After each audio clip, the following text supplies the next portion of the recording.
Hello everybody, welcome back to the Bessemer Lake Erie and HO scale. I'm Ray Brown, here with my chief engineer, Miss Betty. Betty's been a good sport. Here, let's get that off you. Here we go. Anyway, welcome back to the layout. Yeah, 100 videos. Pretty exciting day. Happy to have all the subscribers out there. Here is the big update. The bench work for what will be Butler on the upper deck is pretty much in place here. So this will be Pullman standard down on this end of the layout, and AK steel, or I guess Armco steel for my generation down at that end. So anytime you're looking at the layout, going left is going south. So as we come around the corner here, I'm going to do the mine at Red Hot, kind of in this corner. And then as you're going down the helix, you're going down into Calmerville. I'll do the cut there in Calmerville as you're ducking back around the helix. You come out here going that way and you're heading for the Allegheny Industrial District. So just a little bit on bench work. So what I'm doing here is this is 18 inches wide on the upper deck. It's a 1x4. I'm screwing into the studs, and then I'm making these kind of tapered joists. I'm putting them every foot, and pre-drilling all the holes, painting it all just so it kind of blends in a little bit. And then this is a 1x4 in the front. So then when I push the fascia on, I'm thinking the fascia will just hang down maybe a ½ inch below the 1x4 here. Christmas lights, probably not a permanent thing, but I figured it's a quick and easy, cheap thing to do till I can maybe go back and do some LEDs later. I got it hooked up on my Alexa right now, so it's kind of fun that I can just talk to it and turn the lights on and off. But I think it actually works pretty good. It takes out most of the dark spots, and we'll see how that goes. But the upper deck is definitely continuing on. It's pretty solid for anybody that's curious. I mean, I can wiggle it, but I gotta really try to wiggle it. But I got 3-inch screws lagging into the studs there. So, and when I'm further along, I'll come back and I'm going to put a valance on the top.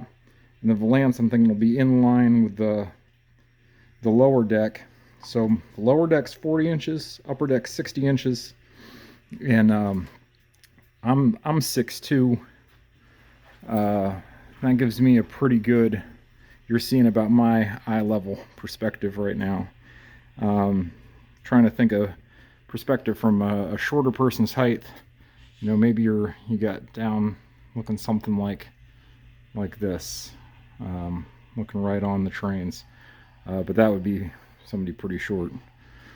Anyway, so that's the progress on the upper deck. I do have design work going on for the kind of bulb out around here at the end of the wall, and how I'm going to make that work I think is going to be pretty interesting. About where that blue coal mine's sitting, I want to cut an access hole. That was always the plan. I got space under there to do that, and I think I'll leave an access hole in the top too. Then what I'll do is pull the wall out, kind of follow that curve around, so you won't see the access hole for the lower level. It makes sense in my head. But this will be the industrial end of Butler up here. Like I said, Pullman standard, AK steel, Armco steel. And then what I've been thinking about in my head is maybe I'll try to do a cool like City of Butler scene out around the end of the peninsula here. And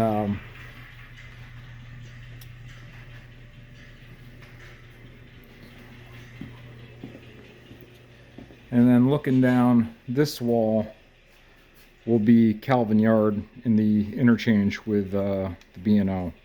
So that wall with Butler is going to be a big central part of the layout.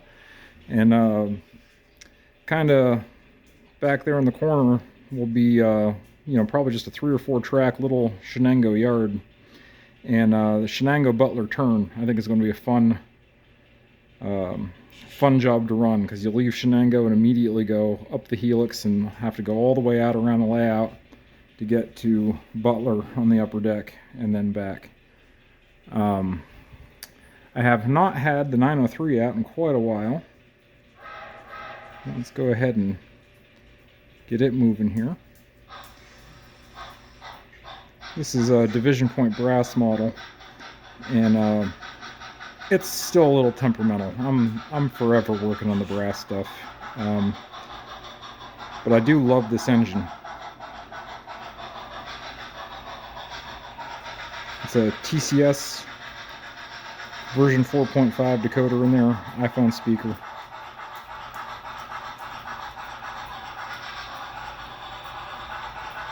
Well, gosh, Betty, for the 100th video, we thought we could have turned the lights on in the coaches at least. Definitely on my to-do list to totally rework all the trackage for the engine terminal. This was very early on. I was just trying to get some stuff down and get some trains running. Won't be going back to it anytime soon, but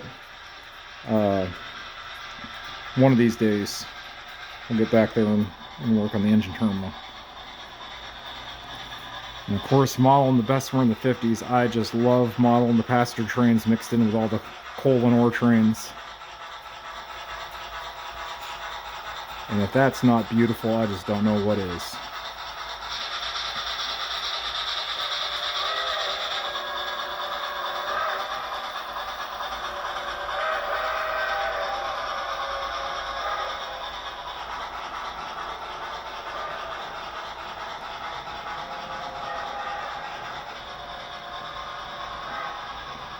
Alright, so other progress that's been done besides some more bench work.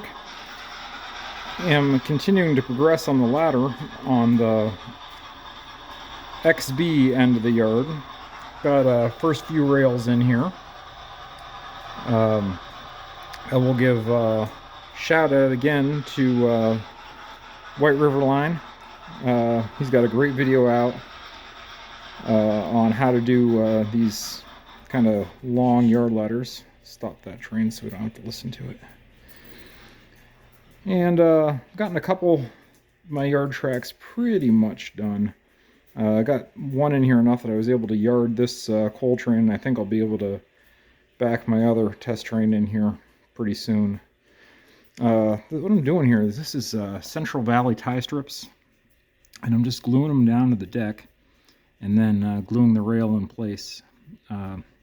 Code 70 rail, and it's going pretty good, but just I'm loving doing this on the yard ladders. It's working out great, but I'm not so sure I would do this again for the yard. I think I'd just, as long as it's all just straight, I'd just do micro engineering flex track. What else? I've been working a lot of little projects. I think everybody saw, I had some good progress on the Girard branch, and got it extended around the corner there just a little bit. Run a lot of test trains up and down this now. The helix, as tight as it is, it's 2% on a 24-inch radius. I'm not having any problems with it, really. I've run a 42-car hopper train up it. No problem. So yeah, that was a sigh of relief for sure. Let's go ahead and grab this engine down there and take it for a little bit of a ride. Hopefully it goes okay, and of course it immediately makes a liar out of me.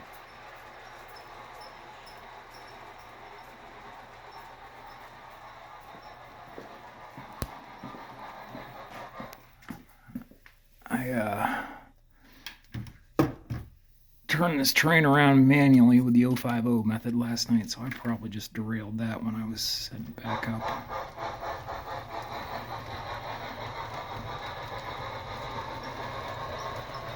But this will be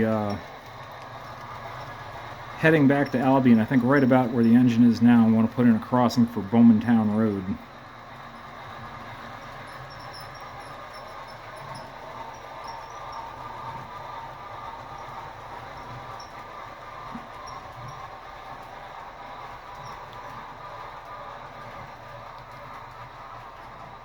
Like this little 210-2 locomotive. This was a AHM Mahano 210-2 that I got. I think it was lettered for the Pensy, and re-lettered it, and took the tender off of it and put on a Bachmann medium Vandy tender, and then put the TCS decoder in it with an iPhone speaker in the tender. Which doesn't sound like it should be a big deal in HO, but let me tell you, in that little Bachmann medium Vandy tender, that was a lot of stuff in there. But I think they look the part of the Bessemer D1A 210-2 is pretty good. They're definitely not perfect if you study the pictures, but it's not far off. I think it looks the part.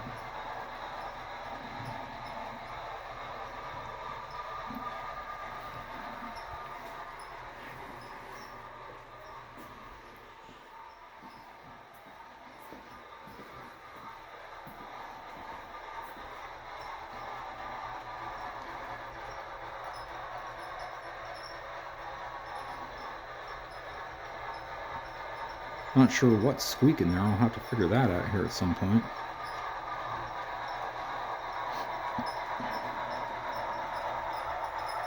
That'll still be behind the fascia, popping out of the fascia right about there.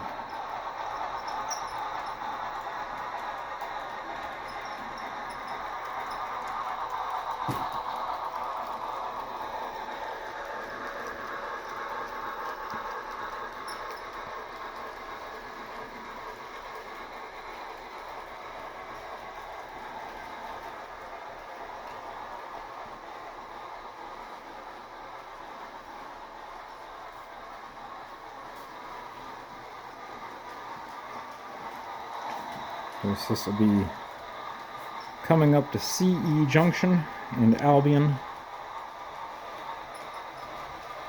We'll join the main line south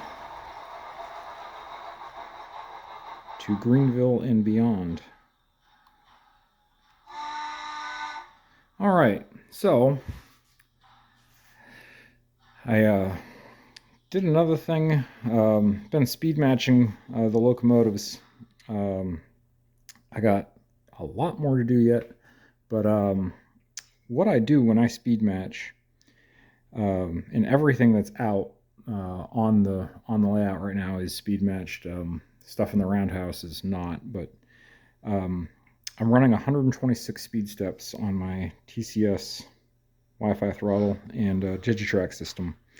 And what I do is I set every 2 speed steps to be 1 scale mile an hour.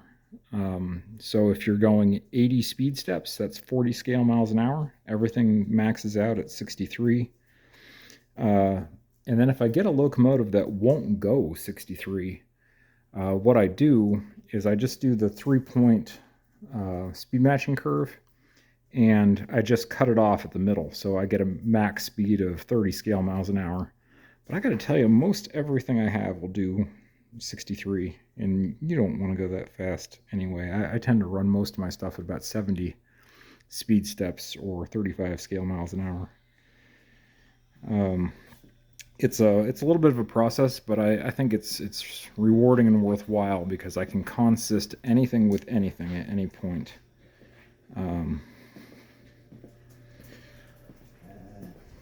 Want to give a shout out here to Robert Love. He is a brother from another mother, also modeling the Bessemer in HO. I think he's out on the west coast. But he put up his first YouTube video today. Go check it out.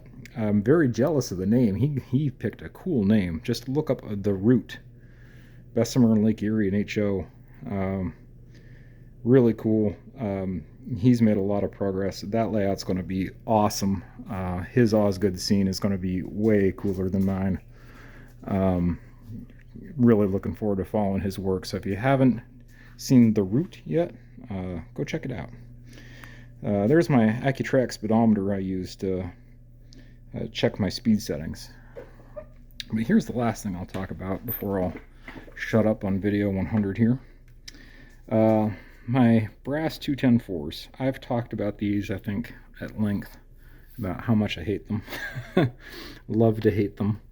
But this is the mechanism from the 1974 run of these.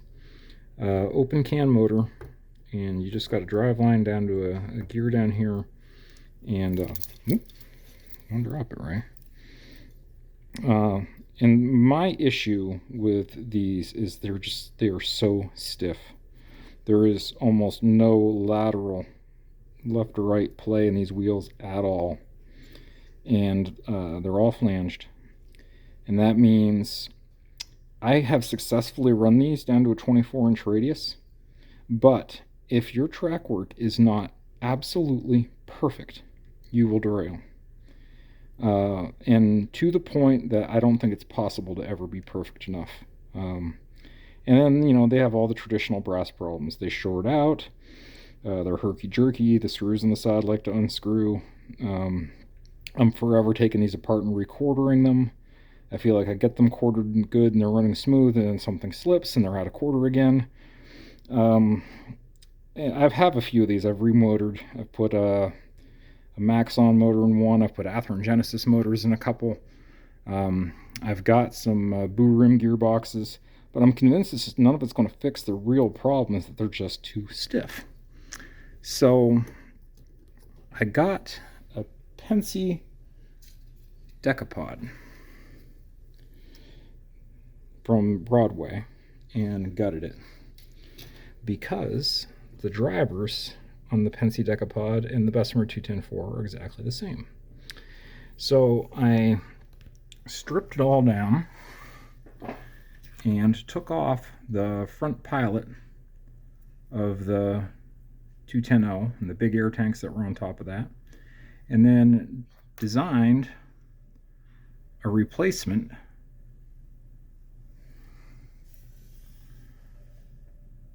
and 3D printed it that matches the Bessemer brass model. So I've got some detail work to do here. This was just a kind of a prototype, make sure I was going in the right direction. My sizes were pretty much right, and it looks like they are. I got a couple minor tweaks I want to make. I got some more detail to add in it. And then I got to basically do the same thing with the front lead truck. I got to extend it about 100,000ths of an inch. Then the whole back end I've got to redo. I'm going to file off some of the stuff back here in the end, and I'll have to design and print a whole rear mount section. And then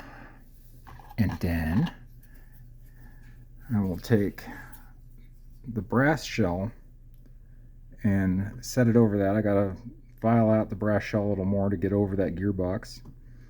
And I will, I've got Rapido, why'd the name just go out of my head? But I got the Rapido trucks to replace the trucks on the tenders. So I will have a BLI drive on Rapido tender trucks with all-wheel pickup on the engine and tender. That's dead smooth, because these BLI chassis are, man, the engineering in these things is just great. That should run super reliably, pull like a demon, dead quiet, dead smooth, no brass gear rattle. And look at this. It's very hard to do with one hand here, but like, you see all that lateral play? that's a big deal, because that lets these things really tolerate imperfection of model railroad track. So anyway, pretty excited about it. Uh, my my background includes doing polymer print research and development for General Electric, um, and 3D modeling was a big part of that. So this might look crazy to some people, but for me, this is somewhat trivial, time consuming. It's a lot of time. I'm using FreeCAD, which is, as the name would imply, totally free 3D parametric design and modeling software. There's tons of tutorials for it on YouTube. No catch, no gimmicks, no have to sign up for it later. It is free. And if you've used anything like Unigraphics or NX or SolidWorks, I'm telling you, you wouldn't want to go design something with a ton of components in it, like a jet engine. But if you just want to model like a piece like this, and it's got all kinds of cool little curves and cutouts and rivet detail, and it ain't hard. Uh, and you can export the STL and print it. Um, so definitely, uh, big thumbs up for FreeCAD. Um, I guess the last thing I'll say here before I sign off on video 100, just continue to be amazed and humbled by the amount of people watching and supporting. It's really just fantastic. I think it's neat. I know I follow a lot of guys, and it's always really fun seeing everybody's progress. So I'm glad if people are out there following along, watching what I'm doing, and maybe getting some ideas. That it's just great. That being said, oh man, his name escapes me right now, and he says at the beginning of every video, but the gentleman that does the CB&Q in Wyoming, and if you haven't checked out his layout, go check out the CB&Q in Wyoming. That layout is going to be stellar. I mean, just huge mountains and prairie cliff sides or landscapes and tunnels and bridges, and I mean, all thought out for operation. It's going to just be a stellar layout. But I see he was just in the hospital for a little bit here, so wish him a recovery. Boy, I wish I could remember his name right now. He's pretty funny. He always starts every episode talking about he always has a different job. He's a station agent or a store clerk or a chimney sweep or who knows what for the CB&Q. But wish him well. Anyway, Betty Boo and I are going to get back to work on soldering some track switches. You can tell she's just a eternal ball of energy. But happy 100 videos, guys. Sorry it's been a while, but just been busy doing a lot of random projects around the layout here. See y'all next time.